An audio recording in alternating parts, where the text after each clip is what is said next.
Chapter 1 श्लोक 35 हम लोग करेंगे आज। करीब 80 एपिसोड हो गया, आज 81 होने जा रहा है टोटल अभी तक। एतान हन्तुमिच्छामि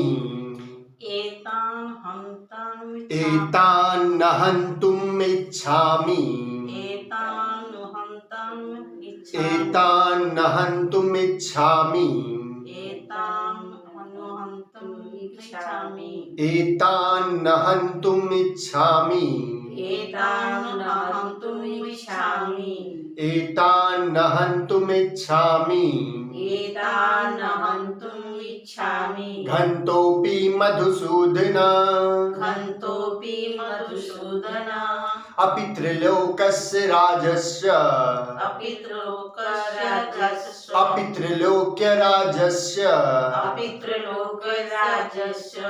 हेतो किं नु मही कृते अपि त्रिलोकस्य राजस्य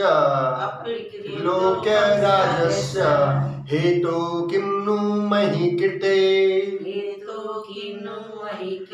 अब अर्जुन बता रहे हैं कि ये लोग मुझे मार भी डालें, और त्रिलोक का राज भी मुझे अगर मिले। कौन सा राज्य मिलेगा उनको? हस्तिनापुर का राज मिलेगा जीतेंगे तो, लेकिन वो मुझे हस्तिनापुर दूर का बात है, मुझे त्रिलोक का भी राज्य अगर मुझे मिल जाए तो भी मैं युद्ध नहीं करूंगा। हाँ, और कहीं बैर भाव जो इनके अंदर चल रहा है, मैं तो युद्ध नहीं करूंगा, तो ये लोग हमको मारेंगे नहीं। लेकिन अगर कहीं इनको ऐसा डर है कि बाद में मैं युद्ध करूंगा तो भी ये मुझे मार दें, या पहले के बैर के वजह से भी ये मुझे मार दें, तो भी मैं इनको नहीं मारूंगा। ठीक है, ऐसे भगवान को बोल रहे हैं कि मैं इनको नहीं मारूंगा।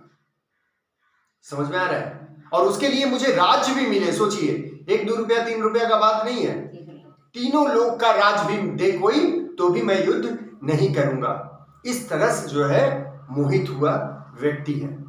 समझ पा रहे हैं? इस तरह से। और हम लोग को क्या मोह लगा रहता है? छोटा मोटा मोह रहता है, और इनको महामोह है। कौन सा मोह है? महामोह है। इसीलिए तो भगवान ऐसे मोह को लिए हैं एग्जाम्पल में, क्योंकि जब एग्जाम्पल भगवान बोलेंगे ना, भगवान बोल रहे हैं, तो उनके पास तर्क शक्ति बहुत अधिक है। और तो उदाहरण भी तो ऐसा लेना होगा जहां अच्छा से अच्छा एक्सप्लेनेशन वो दे सके, कर सके। समझ में आ रहा है ना? तो इसीलिए मोह की स्थिति सबसे हाईएस्ट लेवल का मोह की स्थिति है। ठीक है, इसमें 1-2 आदमी को नहीं मारना है, इसमें कई सारे लोगों को मारना है। ऐसा एग्जाम्पल, ऐसा उदाहरण सेट किया हुआ है। ठीक है, ऐसी मोह की स्थिति में अर्जुन है जहां उनको कई लोगों को मारना है। और हम लोग कैसे मोहित हो जाते हैं? जिसको हम मारे भी नहीं है, घर में किसी का डेथ हो गया, उसी में ऐसा मोह पड़ जाते हैं कि हम लोग को तेरा ही बनाना पड़ता है। 13 दिन का ये करने के बाद खाना पीना, लोग जन आत्तियों को बुला के थोड़ा माइंड को चेंज करना पड़ता है, थोड़ा सा के लिए। और यहाँ स्थिति बहुत दयनीय है। ठीक है, तो किसको मारना है? स्वयं को। स्वयं से आपका युद्ध है। आप मोहित किससे हुए हैं? मन से। ये मन को मारना है।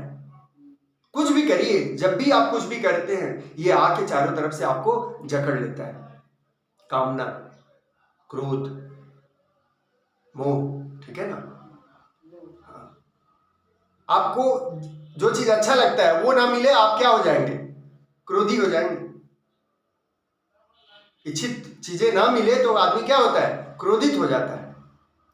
और इच्छित चीजों में अगर विघ्न पड़ जाए, माने इच्छा चीज आ रहा है, उसमें कोई विघ्न कर दे, उससे आदमी क्या होता है? क्रोधित हो जाता है। ठीक है, लोग भी वैसे ही है।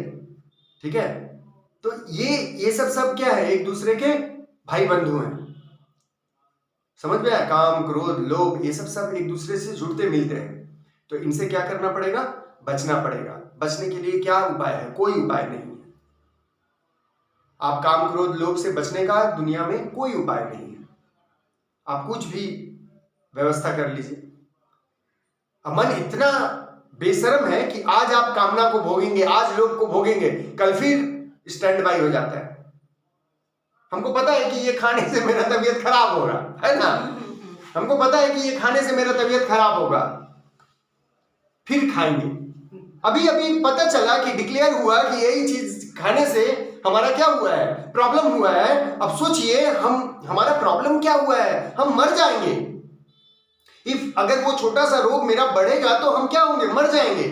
मन को कोई फर्क नहीं पड़ता है, मन को कोई फर्क नहीं पड़ता है, उसका तो वही टारगेट है कि आप मरो, आप मरो, फिर से जिंदा हो, फिर से जन्म लो, फिर से मेरे चक्कर में पड़ो, फिर से भोगो और फिर से मरो। कैसे हो सकता है कि हमको ज्ञान हो गया, हम जान गए और फिर वही काम को करते हैं? इससे बचने का उपाय क्या है?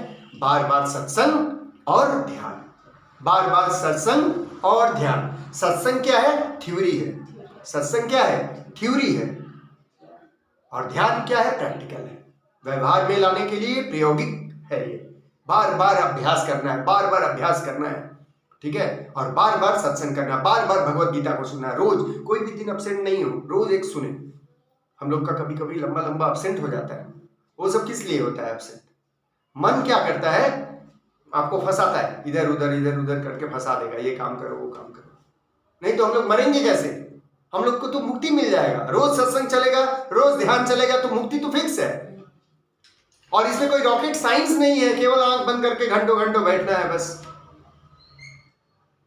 और आप 5 मिनट 10 मिनट बैठने का उपाय करिए बस, बाकी आत्मा खुद कर लेगी। आप 5 मिनट बैठिए, 10 मिनट की व्यवस्था होगा, 10 मिनट बैठिएगा, 20 मिनट का व्यवस्था होता चला जाएगा। आप जितना समर्पित होंगे, आप जितना भक्तिमय होंगे, जितना प्रेम आपका उमड़ेगा आत्मा के प्रति, तो आत्मा का प्रेम उससे कहीं बढ़कर आपके प्रति आएगा, ठीक है। इसीलिए चूके ना, लगातार प्रयोग करें। और संसार में जो है, संसार के लिए, ठीक है, संसार में त्रिलोक के राज्य के लिए, ठीक है ना, दूसरा कोई आपको मार रहा है नहीं मार रहा है उसके लिए नहीं हम लोग कर रहे हैं, उसके लिए हम लोगों को नहीं करना है। हम लोगों को करना है अपने लिए। क्या अपने लिए? हमको क्या मिलेगा? हमको मिलेगा क्या? मिलेगा ये जन्म मरण के चक्र से, बंधन से छुटकारा। वही मेन है, वही मेन है, ठीक है। बाह्यिक दुनिया से जिसमें मजा आ रहा है, समझ लीजिएगा कि वो खराब है। बाह्यिक दुनिया से जिसमें मजा आ रहा है, समझ लीजिएगा कि वो खराब है, वो आपको दुख देने वाला है, ठीक है, वो आपको दुख देना। इसीलिए आंतरिक जगत में समय दीजिए, ध्यान साधना करिए, ठीक है। तो सर बोलिए। हाँ, वाजिब दुनिया में तो अभी हम फंसे हुए हैं। हाँ, तो इस काम को मतलब इस काम को करते हुए अपना ध्यान तो करना है। देखिए बाह्यिक दुनिया में जो कर रहे हैं ना, बाह्यिक दुनिया में कुछ चीजें अगर कर रहे हैं तो वो ये सोच के करिए कि मतलब जैसे बोलते हैं ना, आसक्ति रहित, आसक्ति रहित। ये अभी हम देखे जा रहे हैं, नहीं ये कर दे रहे हैं, किसी के लिए करके जा रहे हैं, हम रेडी हो रहे हैं अपने आप को, बच्चों का सेट कर दिए। हाँ, अब वो लोग अपना समझेगा, हम अपना निकल रहे हैं, ठीक है। मरने का जो एहसास है ना, मरने का जो दर्द है, वही बता सकता है जो मरता है, ठीक है, और कोई नहीं। तो हम उस डर के वजह से साधना करिए कम से कम। हाँ। कि चलो मरने में जो पीड़ा हुआ, साधना में जब अपने आप को शरीर छोड़ा जाता है ना, उसमें दर्द नहीं होता है, बड़ा अच्छा बात है। उसमें आपको एकदम आराम से आप निकल जाते हैं, उसमें दर्द नहीं होता है। और कोई आदमी मर रहा है ना, उसको मरने का तकलीफ पता है, या आपको भी अनुभव होगा। कैसे बताएं? जैसे मान लीजिए कभी ऐसा अनुभव हुआ होगा जरूर, आप रास्ता में जा रहे हैं, कोई गाड़ी अचानक से आ गया आपको, हाँ, कोई गाड़ी आ गई तो कैसे लगता है ना, हाँ, सोचो अभी आप मरे नहीं है, जस्ट गाड़ी आया है तो कैसा एक फीलिंग आता है, भयानक फीलिंग आता है। सोचिए जिस दिन मरना होगा उस दिन का फीलिंग कितना खतरनाक होगा। ये तो अभी आप सोचो, थोड़ा मोड़ा पाँव में चोट लग गया, कोई शरीर में दर्द हो रहा है, उसका कई गुना दर्द होता है, कई गुना पेन होता है मरते समय, जब आत्मा आपको छोड़ेगा। हाँ, तब जब छोड़ेगा बहुत दर्द होगा। तो हमको दर्द नहीं सहना है भाई, हमको तकलीफ नहीं सहना है। हाँ, पहले से अगर आप रेडी होंगे तो रोग से भी दर्द नहीं आएगा, रोग आपको आएगा नहीं, ठीक है। रोग क्यों नहीं आएगा? क्योंकि योग में प्राइमरी चीज में क्या है, योग में शुरुआती में क्या है, यम नियम आसन प्राणायाम, प्रत्याहार, धारणा, ध्यान, ये सब चीजें जो पहले की हैं प्रत्याहार तक, उसको जो व्यक्ति करता है तो वो निरोग रहेगा, उसको बहुत अच्छा लगता है। अच्छा, उसको अगर कोई कष्ट भी हो जाए तो उसमें भी उसको आनंद आएगा, समझ में आया, उसमें भी उसको आनंद आएगा। ठीक है, मेरे तो कमर में दर्द रहता है हमेशा, हम योगा वगैरह करते हैं तो भी दर्द रहता है, लेकिन हमको अच्छा लगता है। अभी बाबू के साथ खेल के मैं आया, 1 घंटा का सेशन, इस उम्र में खेलना पड़ता है हमको, तो खेल के आए, दर्द होता है, बहुत दर्द होता है, ठीक है, बहुत दर्द होता है, लेकिन हमको अच्छा लगता है। अरे भाई, कुछ तो तकलीफ होना चाहिए शरीर में।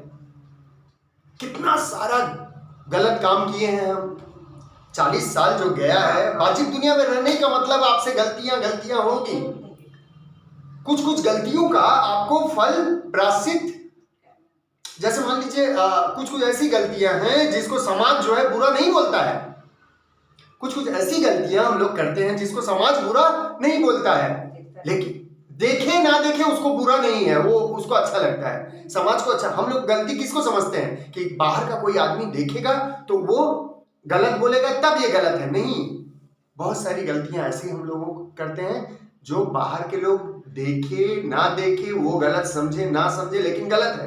रास्ता में जा रहे हैं, चींटी लोग मर रहा है, हाँ, चींटी लोग मर रहा है, कितना जानवर मर रहा है, हाँ, है ना, हम ही से तो मर रहा है, तो हमको थोड़ा तकलीफ मिलेगा तो क्या प्रॉब्लम है।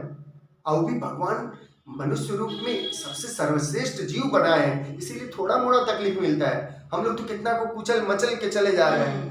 तब सोचिए, भगवान ये मौका हमको दिए हैं, इंसान बनने का जो मौका दिए हैं, ये सर्वश्रेष्ठ है।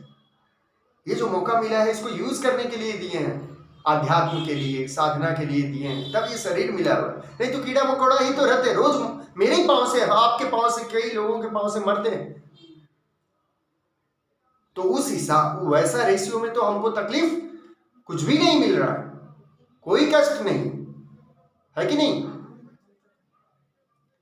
तो जब इतना सर्वश्रेष्ठ हमको बनाए हैं तो साधना करना है, ध्यान करना है, जब मौका मिले और काम हम कर लिए, चलो भाई आंख बंद करके बैठो, हैबिट में लाएंगे।